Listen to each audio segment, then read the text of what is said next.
Hi! இன்னைக்கு நம்ம பார்க்குறது வண்டர்ஃபுல்லான கலெக்ஷன். சுங்குடி சாரீஸ்லேயே ஷிபோரி பிரிண்ட் ஆயிருக்கு. நம்மக்கிட்ட சுங்குடி சாரீஸ் ரொம்ப சூப்பராக மூவ் ஆயிட்டிருக்கு. ஆன்லைன் கஸ்டமர்ஸ் எல்லாத்துக்கும் ரொம்ப நன்றி. அண்ட் அது வந்து சூப்பரான சாரீ. பிடிச்சிருந்தா லைக் பண்ணுங்கள், ஷேர் பண்ணுங்கள், சப்ஸ்கிரைப் பண்ணுங்கள். இந்த சாரியை உங்களுக்கு பிடிச்சிருக்குனால ஸ்க்ரீன்ஷாட் எடுத்து ஸ்க்ரீனில் தெரிய நம்பருக்கு வாட்ஸ்அப் பண்ணி உங்களோட ஆர்டர் ப்ளேஸ் பண்ணிக்கிங்க. நம்மக்கிட்ட நிறைய கலெக்ஷன்ஸ் இருக்குது. இது ப்ளவுஸ், ரன்னிங் ப்ளவுஸ் வந்திருக்கும். ரொம்ப சூப்பராக இருக்கும். பாடி ஃபுல்லாகவே இந்த மாதிரி பிரிண்ட் வந்திருக்கும். நம்ம 780 ப்ளஸ் ஷிப்பிங் தந்துட்டுருக்கோம். இந்த மெட்டீரியல் பாருங்கள் எவ்வளோ சாஃப்டாக இருக்குது. ஸோ இந்த மாதிரி ஃப்ளீட்ஸ் எடுத்திங்கன்னா ரொம்ப சூப்பராக நிற்கும்.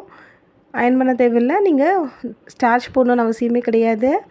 780 ப்ளஸ் ஷிப்பிங்க்கு கொடுத்துட்ருக்கோம். இது பாருங்கள் வண்டர்ஃபுல்லான ஒரு yellow with green colour combination. இது மாதிரி இன்னும் நிறைய கலெக்ஷன்ஸ் நம்மக்கிட்ட இருக்குது. நெக்ஸ்ட் வீடியோவில் இதோட ரிமைனிங் சாரீஸ் எல்லாமே அப்டேட் பண்ணிடுவோம். ஸோ பிடிச்சிருந்தால் லைக் பண்ணுங்கள், ஸ்க்ரீன்ஷாட் எடுத்து உங்களோட ஆர்டர் ப்ளேஸ் பண்ணிக்கிங்க. இது பாருங்கள் வண்டர்ஃபுல்லான கலர். ஸோ நம்மக்கிட்ட இருக்க எல்லா கலருமே வண்டர்ஃபுல்லாக இருக்கும்.